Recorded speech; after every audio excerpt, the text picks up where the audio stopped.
مہنگائی کتنی عظیم نعمت ہے، اس کا اندازہ تم اس چھوٹے سے واقعے سے لگا لو۔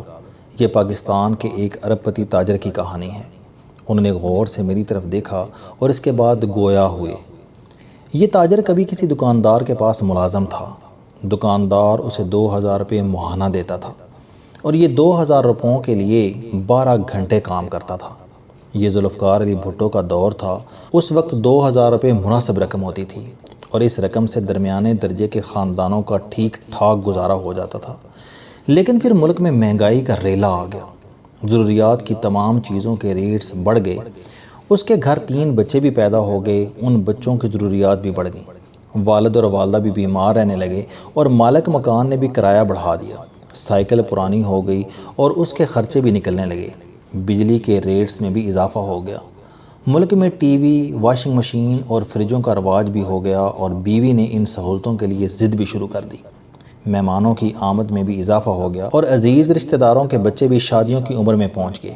چنانچہ 2000 روپے قلیل ہو گئے اور مسائل کثیر۔ اس نے مالک سے تنخواہ بڑھانے کی درخواست کی لیکن مالک نے صاف انکار کر دیا۔ یوں خاندان مسائل کے دباؤ میں آ گیا۔ اس وقت اس کی بیوی نے ایک نیا راستہ نکالا۔ اس نے گھر میں ردی کاغذوں اور اخبارات کے لفافے بنانا شروع کر دیے۔ وہ اپنے بچوں کے ساتھ سارا دن لفافہ بناتی۔ اس کا شوہر کام پر جاتے ہوئے یہ لفافے ساتھ لے جاتا اور بازار میں مختلف دکانوں پر بیچ دیتا۔ یہ کام چل نکلا۔ نتیجے میں خاندان میں خوشحالی آ گئی۔ فریج بھی آ گیا، واشنگ مشین بھی اور 12 انچ کا black and white television بھی۔ یہ سہولتیں آئیں تو ان سہولتوں کا خرچ بھی آیا۔ چنانچہ خاندان کو اب ماہانہ 8-10 ہزار روپے چاہیے تھے۔ اس نے اس کا حل بھی دریافت کر لیا۔ یہ لوگ منوں کے حساب سے ردی کاغذ اور اخبارات خرید کر محلے کے مختلف گھروں میں تقسیم کر دیتے۔ محلے کی عورتیں اور بچے اپنے اپنے گھروں میں لفافے بناتے۔ یہ شخص لفافے جمع کرتا اور یہ لفافے مارکیٹ میں بیچ دیتا۔ اپنی کمیشن اور ردی کاغذ کی قیمت جیب میں ڈالتا اور محلے کی عورتوں کو لفافے بنانے کا معاوضہ دے دیتا۔ اس سے یہ لوگ بھی خوشحال ہو گئے اور محلے کی عورتوں کی معاشی حالت میں بھی تبدیلی آ گئی۔ اس شخص نے چند ماہ بعد نوکری چھوڑ دی اور فل ٹائم لفافہ انڈسٹری کے ساتھ وابستہ ہو گیا۔ یہ کام چل نکلا تو اس نے دوستوں، عزیزوں اور رشتہ داروں سے قرض لیا اور گھر میں پلاسٹک کے شاپنگ بیگز بنانے کا چھوٹا سا یونٹ لگا لیا۔ یہ کام بھی چل نکلا۔ وہ کاغذ کے لفافوں کے ساتھ ساتھ چھوٹے شاپنگ بیگز کا سپلائر بن گیا۔ خوشحالی آئی تو یہ اپنے ساتھ اخراجات بھی لائی۔ یہ لوگ چھوٹے گھر سے بڑے گھر میں منتقل ہو گئے۔ یہ موٹر سائیکل سے گاڑی پر آ گئے۔ انہوں نے بچوں کو مہنگے سکولز میں داخل کرا دیا اور ان کے فریج، ٹیلی ویژن اور واشنگ مشین کا سائز بھی بڑا ہو گیا۔ بڑے خرچے چلانے کے لیے زیادہ رقم چاہیے تھی۔ چنانچہ شاپنگ بیگز کا یونٹ چھوٹی سی فیکٹری بن گیا۔ فیکٹری میں ملازم رکھے گئے تو ملازموں کی تنخواہوں کا ایشو بھی آیا۔ چنانچہ تنخواہیں پوری کرنے کے لیے مارکیٹنگ کی ٹیم رکھی گئی۔ مارکیٹنگ کی ٹیم نے نئے گاہک تلاش کیے۔ نئے گاہکوں نے نئی مصنوعات کا تقاضا کیا۔ نئی مصنوعات کے لیے نئی ٹیکنالوجی خریدی گئی۔ نئی ٹیکنالوجی کمپٹیشن لے کر آئی۔ کمپٹیشن نے ایڈورٹائزنگ کا دروازہ کھولا۔ ایڈورٹائزنگ معاشرے میں کلچر چینج کا باعث بنی اور یوں غفورہ، عبدالغفور، محمد عبدالغفور، شیخ عبدالغفور، سیٹھ محمد عبدالغفور اور جی ایم برادرز بنتا چلا گیا۔ یہ اب پاکستان کے چند بڑے ارب پتی بزنس مینوں میں شمار ہوتا ہے۔ انہوں نے لمبی سانس لی اور بولے، تم ایک لمحے کے لیے سوچو، اگر 1974 میں اس کا 2000 روپے میں گزارا ہوتا رہتا، مہنگائی کا ریلا نہ آتا، مالک مکان کرایہ نہ بڑھاتا یا پھر اس کا مالک اس کی تنخواہ میں 500 یا 1000 روپے کا اضافہ کر دیتا تو یہ آج کہاں ہوتا؟ کیا یہ ابھی تک اسی دکان میں جھاڑو نہ مار رہا ہوتا اور اس کے بچے شہر میں ریڑیاں نہ لگا رہے ہوتے؟ لہٰذا تم دل پر ہاتھ رکھ کے بتاؤ، کیا مہنگائی اس کے لیے نعمت ثابت نہیں ہوئی؟ وہ خاموش ہو کر میری طرف دیکھنے لگا۔ میں نے واقعی مہنگائی کو کبھی اس زاویے سے نہیں دیکھا تھا۔ میں اسے ہمیشہ برا بھلا کہتا رہا، لیکن مہنگائی نعمت بھی ہوتی ہے، مجھے اس سے پہلے اس کا اندازہ نہیں تھا۔ وہ بولے، مہنگائی بنیادی طور پر فائر الارم ہوتی ہے۔ یہ آپ کو بتاتی ہے کہ آپ کی آمدنی کے ذرائع کم ہیں اور آپ اگر ایک مطمئن، پرسکون، شاندار اور خوشحال زندگی گزارنا چاہتے ہیں تو آپ کو اپنی آمدنی کے وسائل بڑھانا ہوں گے۔ آپ اپنا فالتو وقت پیسے کمانے میں صرف کریں، بزنس کے نئے آئیڈیاز سوچیں اور ان آئیڈیاز کو عملی شکل دیں۔ خاندان کا مالی بوجھ اگر ایک شخص پر ہے تو دوسرے افراد بھی میدان میں آئیں۔ بیوی گھر میں کوئی یونٹ لگا لے اور آپ اگر ملازمت کے ساتھ ساتھ بزنس شروع کر دیں تو حالات بہتر ہو سکتے ہیں۔ آج کل سوشل میڈیا پر لاکھوں قسم کے بزنس ہو رہے ہیں۔ آپ ای مارکیٹنگ میں چلے جائیں، ٹیوشنز بھی آج کل بزنس کی شکل اختیار کر چکی ہے۔ آپ کے بچے فالتو وقت میں ہوم ٹیوٹر بن سکتے ہیں۔ آپ 10، 20، 50 لوگوں کا گروپ بنا کر کوئی چھوٹا موٹا بزنس بھی شروع کر سکتے ہیں، کوئی ہوم انڈسٹری قائم کر سکتے ہیں، اور کچھ نہ ہو تو آپ ٹیلی فون یا موبائل پر مختلف کمپنیوں کی مارکیٹنگ کر سکتے ہیں۔